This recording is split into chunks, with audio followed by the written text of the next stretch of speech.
하나님 말씀은 시편 143편 2절입니다.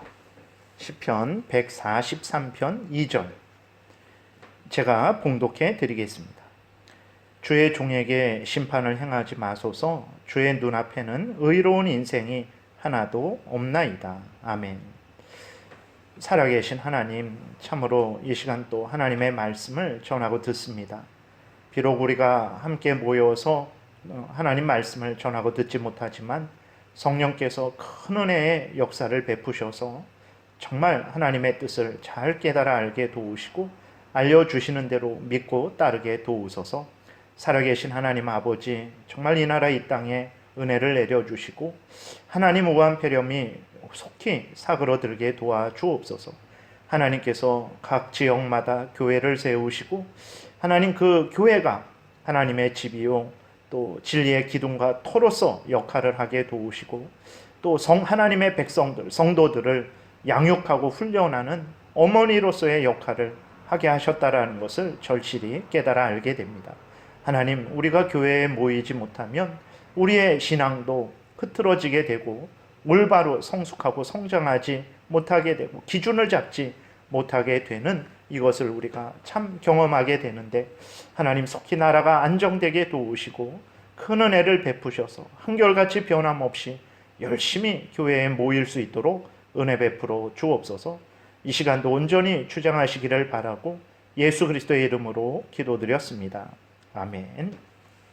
오늘은 이제 121문부터 127문에 대해서 살펴보겠습니다. 그래서 121문부터 127문을 통해서 이제 가르치는 내용은 무엇이냐면 우리의 행위에 대해서 가르치는 거예요. 그래서 우리의 행위가 어떤 의미가 있는 것인가, 어떤 가치가 있는 것인가, 하나님 앞에서 그 받아들일 만한 가치가 있는 것인가, 하나님 앞에서 받아들일 만한 가치가 없는 것인가, 없다면 왜 없는 것인가, 있다면 왜 있는 것인가에 대한 부분입니다. 그래서 여러분, 우리가 우리의 행위를 자랑할 때는 또 어떤 차원에서 자랑해야 되는지, 또 자랑하지 말아야 될 때는 어떤 차원에서 자랑하지 말아야 되는지 이 본문을 통해서 또 우리가 확실하게 이제 배워야 되겠습니다.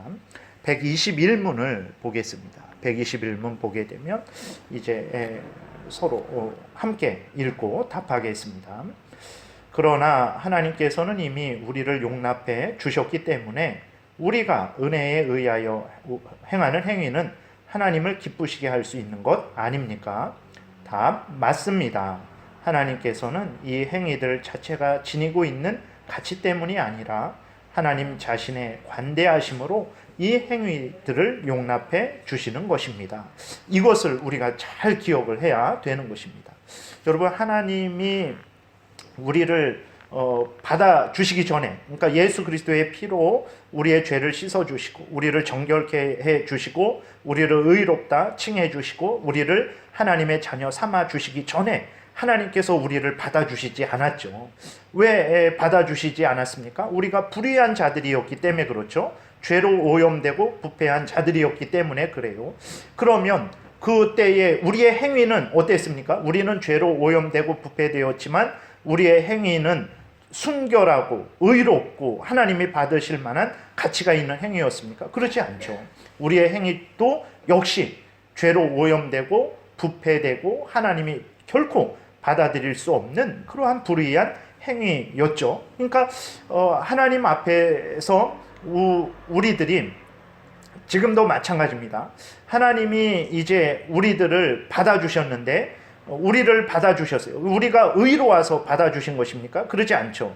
어떻게 받아주신 것입니까? 예수 그리스도의 피로 우리의 죄를 씻어주시고 우리가 받아야 될 형벌을 예수 그리스도께서 대신 받게 하셔서 우리의 죄를 이제 용서해 주신 거죠. 그리고 하나님께서 성령의 거듭나게 하심으로 우리를 정결케 하시고 의롭다 칭해 주시고 그래서 우리를 하나님의 자녀 삼아 주신 거예요. 하나님이 은혜로 받아 주신 것입니다. 그러면 우리의 행위는 어떨까요? 우리의 행위는 하나님의 은혜 없이도 하나님께 받아들여질까요? 그렇지 않아요. 우리의 행위도 역시 마찬가지입니다. 우리가 잘나서 하나님 앞에 받아들여지는 게 아니듯이 우리의 행위도 잘나서 역시 하나님께 받아들여지는 게 아닙니다. 예수 믿은 이후도 마찬가지예요. 그것을 말씀드리는 거예요.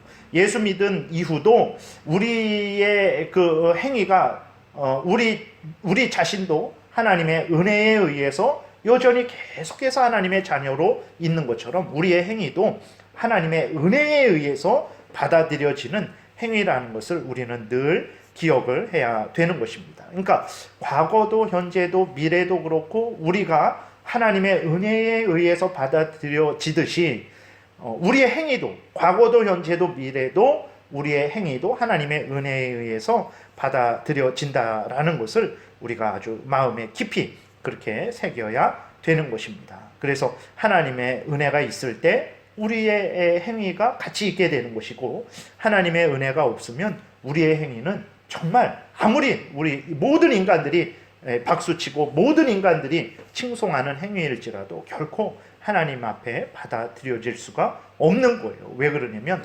우리 인간 자체가 그렇게 부족한 존재이고 예수 그리스도 안에서 받아들여졌을지라도 여전히 우리들은 어떻습니까? 여전히 우리들은 부족하고 여전히 우리들의 죄성이 남아있고 여전히 우리의 탐욕을 더 중시하는 그러한 죄된 성품이 아직 있죠. 그렇기 때문에 이러한 우리들로부터 나오는 행위도 여전히 그 온전하지 못하고 순결하지 못한 것입니다. 그래서 하나님이 우리 그 행위 자체로는 우리의 행위를 받아주실 수 없어요. 그러나 하나님이 은혜 안에서 우리를 받아주셨듯이 우리의 행위도 은혜 안에서 받아주신다라는 것을 기억해야 됩니다. 우리 행위가 잘나기 때문이 아니라 하나님이 은혜로 받아주신다라는 것을 늘 이것을 우리는 명심해야 됩니다. 122문 문답을 하겠습니다. 뭐라고요? 이 행위들이 성령님으로부터 비롯된 것인데도 용납되어질 가치가 없다는 말입니까?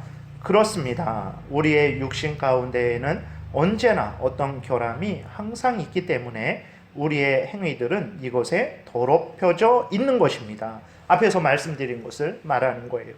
그러니까 그러면 성령이 우리 안에서 역사하실 때 덜 역사하시나 불의하게 역사하시나 그거는 결단코 아닙니다. 성령께서 그러실 수 없는 거죠. 성령님은 참 하나님이시고 진리의 영이신데 어떻게 거짓되게 그리고 불의하게 아니면 소홀하게 역사하시겠습니까? 절대 그렇지 않죠. 성령께서는 우리를 위해서 말할 수 없는 탄식으로 하나님께 우리를 위해서 간구하신다고 하셨잖아요. 성령께서 행하시는 그 역사, 우리 안에서 행하시는 그 역사는 참되고 거룩한 역사입니다. 완전히 의로운 역사죠. 근데 성령께서 우리에게 그런 역사를 이루시는데 그러한 은혜를 받는 우리들은 앞에서 말씀드린 대로 여전히 죄로 오염되고 부패되어 있어요. 여전히 우리 인간 제일 중심의 생각을 늘 하게 되죠. 하나님보다도 무슨 일이 생기면 나 자신을 생각하게 되고 내 물질을 먼저 생각하게 되고 내 지위 권세 명예를 먼저 생각하는 것이 지금 그리스도인 된 우리들의 본 모습이죠. 늘 항상 제일 먼저 중심적으로 하나님을 생각하지 못합니다. 그래야 되는데 그러한 차원에서 성령이 그렇게 역사하시는데 우리들이 그 성령의 역사를 온전히 받아들이지를 못하는 거예요. 그래서 정말 그 우리들로부터 나오는 그 행위가 그렇게 죄로 인해서 우리의 탐욕에 의해서 우리의 편리에 의해서 이제 변질되게 되는 거죠. 그리고 성령께서 우리 마음에 감동을 하셔서 하나님을 더 사랑하고 하나님을 더 의지하게 하시는데 우리들은 그러한 성령의 역사를 아멘하고 감사함으로 전적으로 믿고 순종하는 것이 아니라 억지로 마지못해 아주 그냥 하기 싫은 표정을 하면서 행위를 하게 되는 거죠. 그런 차원에서 이제 우리의 행위가 여전히 결함이 있다라는 거예요. 그러니까 성령이 행하시는 일은 완전하신데 그것을 받아들이고 순종하는 우리는 여전히 불완전하다라는 거죠. 그렇기 때문에 우리의 행위도 그렇게 불완전하고 어떤 결함이 있다라고 말을 하는 것입니다. 123문 문답하겠습니다. 그러면 이 행위들을 하나님께서 받으실 만하게 만드는 수단이 무엇입니까? 답, 그것은 신앙 안에서 행해질 때 그렇게 됩니다. 즉 하나님께서는 사람의 행위를 엄격하게 심사치 않으시고 모든 불완전함과 오점을 예수 그리스도의 거룩을 가지고 덮어주시며 그 행위를 온전한 것으로 간주하시며 받아들여 주신다는 것을 마음에 확실히 믿어야 됩니다. 그러니까 앞에서 계속 말씀드렸던 거예요. 하나님 그럼이 우리의 불의한 행위를 어떻게 하나님이 받으시게 할까? 그랬을 때 어떻게 합니까? 내가 행했으니까 내 의로움의 근거로 이제 하나님 내가 이 정도로 행했는데 이 정도로 순종했는데 당연히 받으셔야 되지 않겠습니까? 그러면 그거는 받을 수 없어요. 아무리 그러한 행위일지라도 앞에서 말씀드렸잖아요. 여전히 우리의 죄성이 있고 탐욕이 있고 우리 편리에 맞게 또 그 행위를 할 때에도 항상 자원해서 항상 감사함으로 마음과 뜻과 정성과 목숨을 다하지 못하죠. 억지로 마지못해 아주 부득이하게 그냥 그 소홀하게 그런 행위잖아요. 그럼 그런 행위이기 때문에 하나님이 결코 받으실 수 없어요. 그러면 이런 행위임에도 불구하고 그럼 행위를 하지 말아야 되냐? 또 나아가서 그러면 행위를 해서 하나님이 우리의 행위를 받으시게 하려면 어떻게 해야 되냐? 그랬을 때에 앞에서 말씀드렸던 대로 하나님의 은혜를 구하고 하나님의 은혜를 의지하는 가운데 우리가 행위를 해야 된다라는 것입니다. 그렇게 할 때에 하나님이 우리의 불완전한 행위임에도 불구하고 하나님이 우리의 행위를 받아주신다라는 거예요. 특별히 그러한 하나님이 우리를 은혜로 받아주신다라는 그러한 믿음을 가지고 이제 하나님 앞에 행위할 때 하나님이 용서하시고 하나님이 우리의 행위를 은혜로 받아주신다라는 거죠. 그래서 그 답에 나와 있는 대로 우리가 하나님 앞에 그러한 마음과 태도를 어떤 마음과 태도를 가져야 됩니까? 하나님 사람의 행위를 엄격하게 심사치 말아 주옵소서. 우리의 모든 행위들은 불완전함과 오점이 있습니다. 하나님 예수 그리스도의 거룩을 가지고 예수 그리스도의 피로 깨끗하게 씻어주시고 덮어 주옵소서. 하나님이 정말 그리고 우리의 행위가 불완전하지만 은혜를 베푸셔서 우리의 행위를 받아 주옵소서라는 그러한 믿음을 가지고 하나님 앞에서 감사함으로 또 진실됨으로 또 순종함으로 행위할 때에 하나님이 그러한 우리들을 받아주시고 또 그러한 믿음을 가지고 우리들이 행한 그 행위를 받아주신다는 것을 우리가 기억을 해야 되는 것입니다. 그래서 오늘 본문에서도 143편 2절에서도 다윗이 고백하죠. 주의 종에게 심판을 행하지 말아 주옵소서. 주의 눈앞에는 의로운 인생이 하나도 없습니다.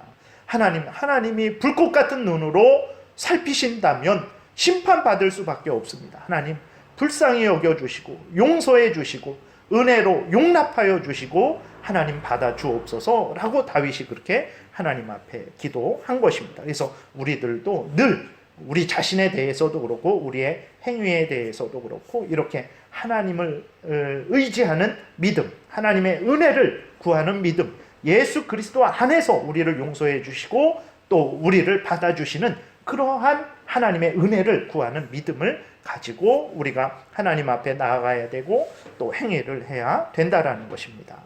124문 문답합니다. 이것은 그리스도인들이 하나님께서 자신을 부르신 이후에는 그 자신의 행위로 말미암아 의롭게 된다는 말입니까? 또 행위를 통해 하나님의 사랑을 받을 만한 자격을 갖추게 되어 구원이나 은혜를 얻는다는 말입니까? 답, 아닙니다. 오히려 그 정반대입니다. 성경에는 살아있는 사람은 어떤 자도 하나님 앞에서 의롭다는 인정을 받지 못한다고 기록되어 있습니다. 그러므로 우리는 하나님께서 우리를 심판하지 않으시도록 그리고 하나님께서 우리가 진 빚을 계산하지 않으시도록 위해서 기도해야 됩니다. 그래서 앞에서도 계속 말씀드렸어요. 우리가 조심해야 될 것은 예수 그리스도를 믿은 이후도 우리가 은혜로 살아간다라는 거예요. 하나님이 지금 우리를 은혜로 받아주시니까 우리가 하나님의 자녀로서 계속해서 유지되는 것입니다. 마찬가지예요. 우리의 행위도 하나님께서 은혜로 받아주셔야만 우리의 행위가 하나님 앞에 용납된다라는 것을 기억을 해야 됩니다. 그래서 다 그 부분에 대해 보게 되면 살아있는 사람은 어떤 자도, 그러니까 그리스도인도 마찬가지입니다. 그리스도인임에도 불구하고 그 사람 자체로는 하나님께 받아들여질 수 없어요. 여러분, 우리가 몇 번 말씀드렸지만 우리들이 이렇게 보게 되면 한 교회 안에서 있죠. 근데 나름대로 우리들이 수십 년 믿음 생활을 했습니다. 뭐 30년, 40년, 50년, 수십 년 믿음 생활을 한 우리들이죠. 근데 보세요, 여러분. 우리들이, 제가 여러분들을 만족하게 할 만합니까? 그러지 못한다. 여러분들이 저를 만족하게 할까요? 세상에 누가 우리들을 만족하게 하겠습니까? 우리의 자녀들이 부모들을 만족시킬 수 있을까요? 또 부모들은 자녀들은 못해도 부모들은 자녀를 만족시킬 수 있다라고 말할 수 있는 부모가 누가 있겠습니까? 세상에서는 정말 그 부모와 자식 간에도 안 됩니다. 그리고 그 수십 년, 50년 믿음 생활을 한 사람도 다른 사람을 만족시킬 수가 없어요.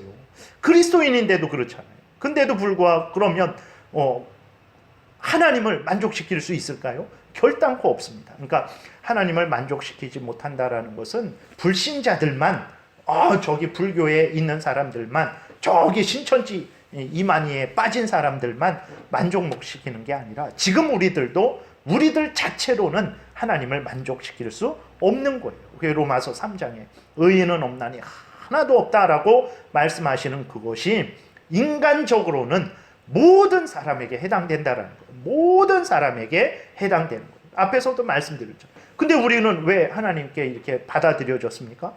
하나님이 우리에게 은혜 주셔서 그런 거예요. 은혜 주셔서 하나님이 우리를 받아주신 것이지, 우리가 남들보다, 저 불신자들보다, 저 이상한 이단에 빠진 사람들보다 지혜롭고 능력 있고 의로워서 받아주신 것이 아닙니다. 그리스도인들은 이것을 늘 마음에 새겨야 됩니다. 그래야 교만하지 않게 되고, 그래야 하나님 앞에 감사하게 되고, 그래야 모든 인생이 은혜로 살아간다는 것을 깨달아 알고 그 인생을 소중하게 생각하게 되고, 그 인생을 나의 탐욕을 위해서 쓰지 않고 하나님이 주신 인생이구나, 내가 두 번 사는 인생이구나, 세상에서는 이렇게 죽었다가 살아나서, 죽을 병 걸렸다가 살아났을 때에만 내가 두 번 산다라는 생각을 가지죠. 그리스도인은 그렇지 않습니다. 그리스도인들은 정말 예수 그리스도를 믿은 것은 두 번 사는 것입니다. 영원히 살게 된 거예요. 그렇기 때문에 이제는 우리의 인생을 우리의 탐욕을 위해서 써서는 안 되죠. 고린도전서에서도 분명하게 말씀하고 있잖아요. 정말 너희는 너희의 것이 아니다. 3장에서 분명히 말씀하셨어요. 예수 그리스도의 피값으로 사신 몸이다. 너희들의 소유주는, 너희들의 주인은 누구냐? 예수 그리스도다. 하나님이다. 그래서 우리가 예수 그리스도를 주님이라고 불러요. 우리가 하나님을 또 주여, 주님이라고 또 부른단 말이에요. 하나님이 우리 주인입니다. 하나님이 우리 주님이에요. 그것은 우리의 모든 인생, 모든 물질, 모든 것들의 주인이라는 거예요. 하나님이 내 영혼만의 주인이 아닙니다. 내 모든 것, 내 전인격의 주인이시고, 내 모든, 내가 일평생 살아온 모든 인생의 주인이시고, 그 가운데 내가 만들어낸 그러한 내 소유일지라도 그 공든탑의 주인도 하나님이시라는 것을 우리가 기억을 해야 됩니다. 그런 차원의 주님이시에요. 근데 우리들은 마치 하나님은 영혼만의 주인, 뭐 이런 식으로 생각했고, 내 인생과 내 물질과 내 모든 것들은 내 마음대로 써도 되는 것으로 생각을 하는데 아닙니다. 그 하나님이 우리의 모든 것의 주인이라는 것을 기억을 해야 됩니다. 그래서 그리스도인들은 이것을 분명하게 인식해야 내 인생이 하나님에 의해서 새롭게 된 인생이구나 라는 것을 깨달아 알고 이제 그 인생을 하나님을 위해서 살아가게 되는 거죠. 그러나 그것을 분명하게 마음에 깊이 생각하지 않게 되면 여전히 내 인생은 내 것인데 왜 하나님이 이래라 저래라 하는가 라는 참 말도 안 되는 교만한 마음을 갖게 되는 것입니다. 그래서 우리들이 그런 하나님의 은혜로 이렇게 받아들여진다라는 것을 우리가 기억을 해야 됩니다. 그 다음에 125문. 그러면 성도들의 모든 선한 행위는 무익하다는 말입니까?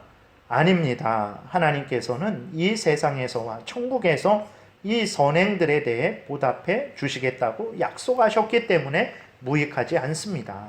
그러나 이 모든 보답은 하나님께서 우리를 은혜로서 사랑해 주신다는 사실과 하나님께서는 우리의 모든 허물을 덮어두시되 기억지 아니하신다라는 전적인 자비와 은총으로 되는 것이지 우리의 공로로 되는 것은 아닙니다. 그러니까 이렇게 하나님의 은혜를 강조하면 또 어떤 극단적인 사람들이 생겨나게 되면 그럼 뭐 다 하나님의 은혜로 되는 것이고 우리는 뭐 아무런 그 가치 없는 것이고 그러면 뭐 우리가 무슨 일을 행할 필요가 있는가? 그거 다 불의하다 그리고 하나님이 받으시기에 부족하다고 하는데 그럼 뭐 우리가 뭐하라 기도하나? 뭐하라? 우리가 하나님의 명령을 따라서 전도하나?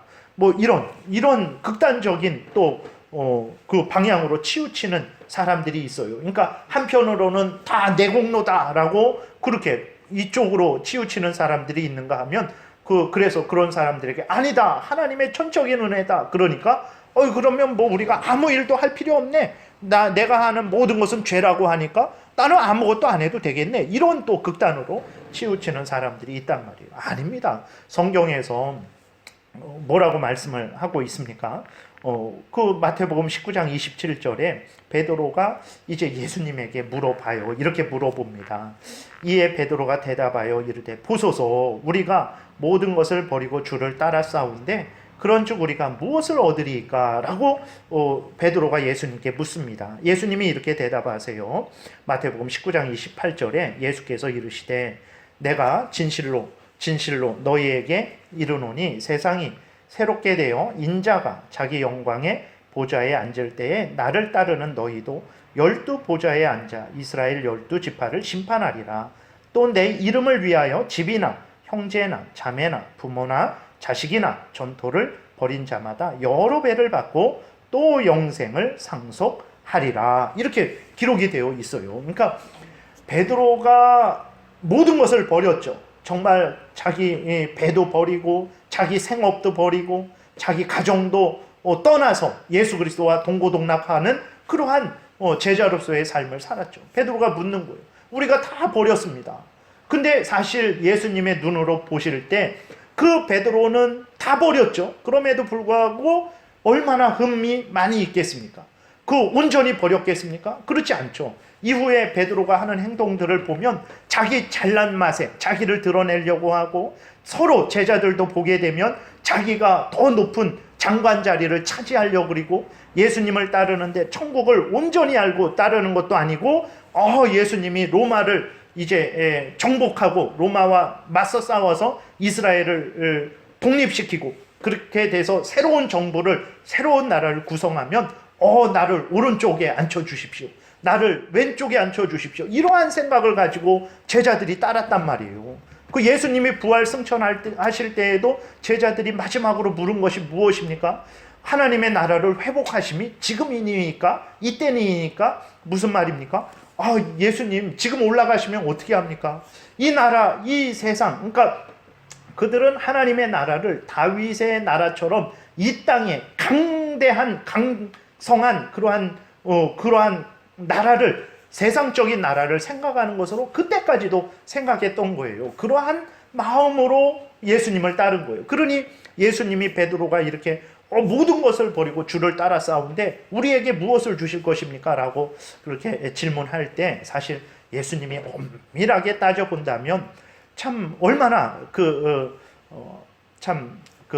받아들이실 수 없는 제 베드로의 질문이겠습니까? 근데 예수 그리스도께서 말씀하시죠. 무슨 상을 주십니까? 세상이 새롭게 되어 다시 말해서 새하늘과 새 땅, 예수 그리스도께서 다시 오셔서 새하늘과 새 땅을 만드실 때 인자가 자기 영광의 보좌에 앉을 때 나를 따르는 너희도 12 보좌에 앉아 이스라엘 12지파를 심판하리라. 또 내 이름을 위하여 집이나 형제나 자매나 부모나 자식이나 전토를 벌인 자마다 여러 배를 받고 또 영생을 상속하리라. 그러한 놀라운 은혜를 내려 주신다라는 거예요. 근데 베드로의 행위가 온전하기 때문에 그런 것입니까? 아니죠. 은혜로 그렇게 그런 상을 주신다라는 거예요. 앞에서 말씀드린 대로 그럼 우리가 행위가 불의하니까 우리는 아무것도 안 해도 되겠네? 아닙니다. 믿음을 가지고 하나님의 은혜를 구하면서 행위하라 그랬잖아요. 그러면 하나님이 받아주신다 그랬잖아요. 그래서 하나님이 받아주십니다. 그렇기 때문에 우리 행위는 불의하고 가치가 없는 것입니다. 우리 행위 자체로는 하나님 앞에 받아들여질 수 없는 것입니다. 이런 말을 들을 때 그럼 뭐 안 해요, 안 해. 그러면 뭐 행위 안 해요. 이렇게 해서는 안 되고 정말 그렇습니다. 정말 우리 행위 자체로는 하나님께 받아들여질 수 없고 자랑할 수 없지만 하나님이 은혜로 받아주신다고 하셨으니까 우리가 부족하고 정말 연약하고 때로는 억지로 하고 때로는 마지못해 하고 때로는 소홀히 하고 그러지만 우리가 회개하고 정말 하나님을 위해서 열심히 행위하겠습니다. 열심히 그 명령을 준행하겠습니다. 이런 마음을 가져야 되지 그냥 인간의 행위는 가치 없습니다 라고 말하니까 그럼 나 아무것도 안 해요 이렇게 한다면 그것은 진짜 아이들도 아니고 하나님 앞에서 아주 잘못된 그러니까 받아들일 수 없는 거예요. 그러니까 아직 성화되지 않은 거죠. 그래서 다시 한번 하나님의 은혜로 그럼에도 불구하고 받아주시니까 우리는 감사함으로 기쁨으로 하나님의 은혜를 구하며 은혜를 믿고 하나님이 용납해 주실 것을 믿고 열심히 하나님의 명령을 준행해야 됩니다. 그래서 그 준행했을 때 받는 은혜의 차이에 대해서 오늘 그 오전 설교를 통해서 말씀을 드렸잖아요. 그런 차이가 있다라는 것을 기억하고 상급을 주신다라는 것을 기억하고 은혜로 주시는 거죠. 그것을 믿고 하나님을 의지하는 가운데 성령의 인도하심을 따라서 말씀에 순종하는 그런 삶을 살아야 마땅한 거예요. 마태복음 25장 24절 제가 쭉 읽어드리겠습니다. 그럼 우리 행위 안 해요 이렇게 했을 때 그게 옳은 일인지 하나님이 그러한 마음에 대해서 태도에 대해서 얼마나 참 진노하시는지 우리가 알아야 됩니다. 1달란트 받았던 자는 와서 이르되 주인이여 당신은 굳은 사람이라 심지 않은 데서 거두고 해치지 않은 데서 모으는 줄을 내가 알았으므로 두려워하여 나가서 당신의 달란트를 땅에 감추어 두었었나이다. 보소서 당신의 것을 가지셨나이다. 그 주인이 대답하여 이르되 악하고 게으른 종아 나는 심지 않은 데서 거두고 해치지 않은 데서 모으는 줄로 내가 알았느냐? 그러면 내가 마땅히 내 돈을 취리하는 자들에게나 맡겼다가 내가 돌아와서 내 원금과 이자를 받게 하였을 것이니라 하고 그에게서 1달란트를 빼앗아 10달란트 가진 자에게 주라. 무릇 있는 자는 받아 풍족하게 되고 없는 자는 그 있는 것까지 빼앗기리라. 이 무익한 종을 바깥 어두운 데로 내쫓으라. 거기서 슬피 울며 이를 갈리라 하니라. 우리가 그럼 어떻게 해야 되겠습니까? 우리 행위 자체로는 가치 없는 것입니다 라고 말씀하신다고 해갖고 그럼 아무것도 안 할래요 이렇게 해야 되겠습니까? 절대 그럴 수 없는 거죠. 가치 없지만 하나님이 예수 그리스도 안에서 용납해 주신다라고 약속하셨으니까 그 약속을 믿고 하나님의 은혜를 구하며 열심히 누구보다도 마음과 뜻과 목숨을 다해서 하나님의 명령을 준행하는 것이 마땅한 일입니다. 126문 그러면 어떠한 선한 행위를 하지 않고도 의롭게 인정받는다고 믿을 수 있습니까? 무슨 말이냐면 그렇게 하나님이 행위는 우리 행위는 가치 없다고 하니까 행위 안 해도 되는 거 아니에요? 라는 사람들에 대한 반박입니다. 그럴 수 없다라는 것이 제가 앞에서 이제 마태복음 19장 예수님이 베드로에게 약속하신 그 복된 약속 그 다음에 마태복음 25장 그 게으른 종에 대한 책망을 예로 들었는데 126문에서 그것에 대해서 이제 다시 한번 이야기하는 것입니다. 그러면 어떠한 선한 행위를 하지 않고도 의롭게 인정받는다고 믿을 수 있습니까? 그럼 우리가 가치 없으니까 행위가 가치 없으니까 선한 행위 하지 않아도 되는 것입니까? 그랬을 때 뭐라고 답합니까? 안 된다라고 아주 분명하게 답합니다. 답을 읽겠습니다. 그것은 불가능합니다. 왜냐하면 예수 그리스도를 믿는다는 것은 우리가 그분을 영접하는 것이요 그분이 당신 자신을 우리에게 주시는 것이기 때문입니다.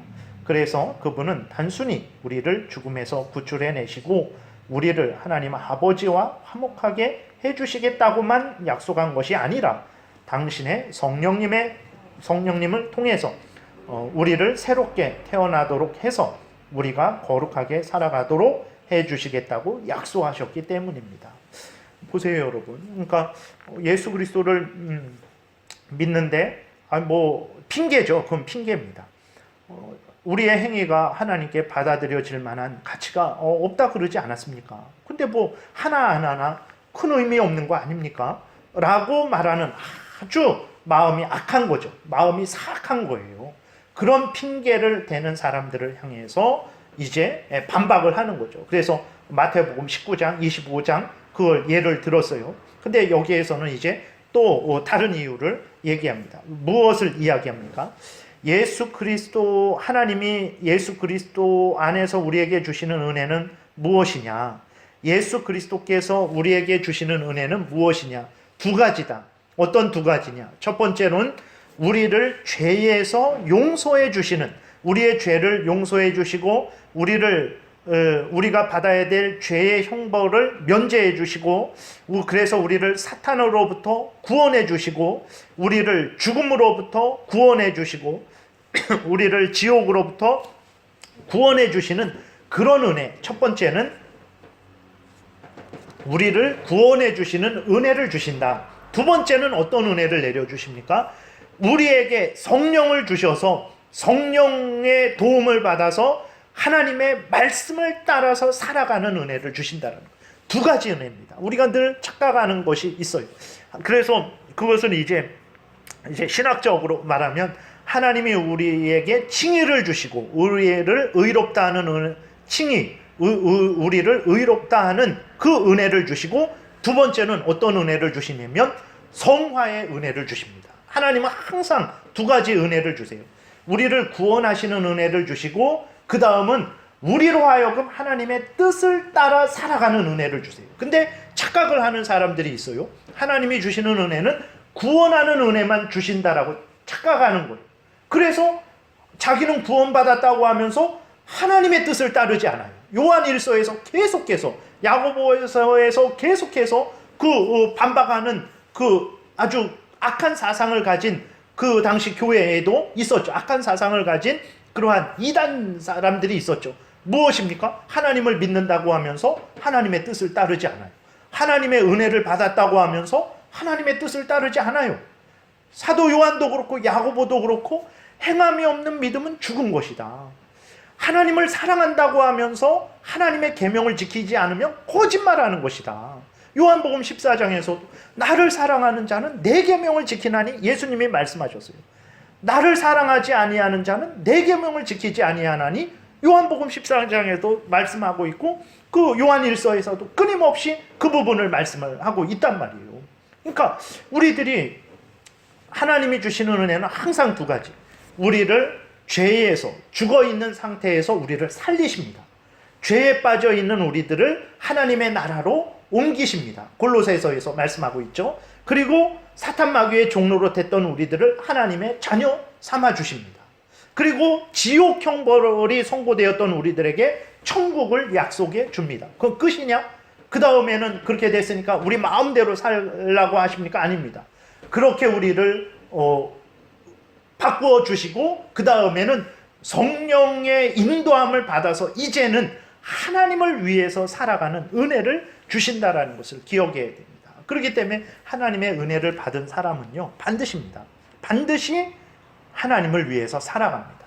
그게 저 사람 정말 하나님의 은혜를 받았다라는 증거가 되는 거예요. 하나님의 은혜를 받은 사람은 하나님을 위해서 살아갑니다.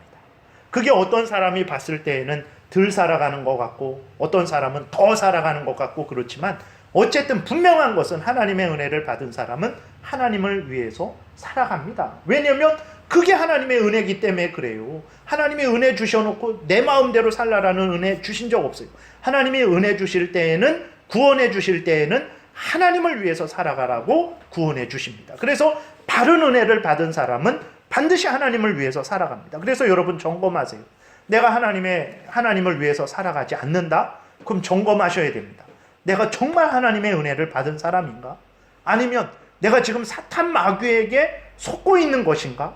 아니면 내가 내 탐욕을 따라서 살아가고 있는 것인가? 내 죄성이 나를 지배하고 있는 것인가? 확인하셔야 돼요. 왜 그러냐면 하나님의 은혜를 받은 사람은 반드시 하나님을 위해서 살아가기 때문에 그래요. 그래서 그게 신학적으로 하나님이 칭의만 주시는 게 아닙니다.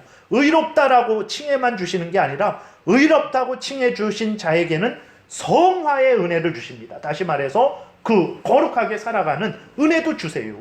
하나님은 그 두 은혜를 항상 동시에 주십니다. 그렇기 때문에 구원받은 사람은 하나님을 위해서 살아가요. 근데 구원받았다고 하는데 하나님을 위해서 살아가지 않는다? 점검하셔야 돼요. 은혜를 받지 않았든지, 은혜 받았는데 사탄 마귀에게 시험 들어서 지금 헤매고 있든지, 아니면 내 죄성, 내 탐욕을 따라가고 있든지, 그 둘 중에 하나입니다.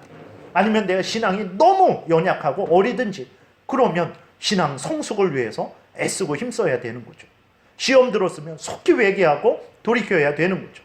내 탐욕을 따라 살아간다면 회개하고 돌이켜야 돼요. 진짜 믿지 않았다면 진짜 예수 그리스도를 구주로 올바르게 영접해야 되는 것입니다. 이것을 이야기하고 있는 거예요. 고린도후서 5장 15절에 이렇게 보게 되면 그가 모든 사람을 대신하여 죽으심은 살아있는 자들로 하여금 다시는 그들 자신을 위하여 살지 않고 오직 그들을 대신하여 죽었다가 다시 살아나신 이를 위하여 살게 하려 함이라. 예수님이 죽으신 이유가 이렇게 명백한데, 이렇게 명백합니다. 근데 은혜를 받았다고 해놓고 예수를 위해서 살지 않는다? 거짓말입니다. 제 말이 아니고 예수님이 요한복음 14장 또 요한 1서 전체를 통해서, 야고보서 전체를 통해서 이야기하고 있는 말씀입니다.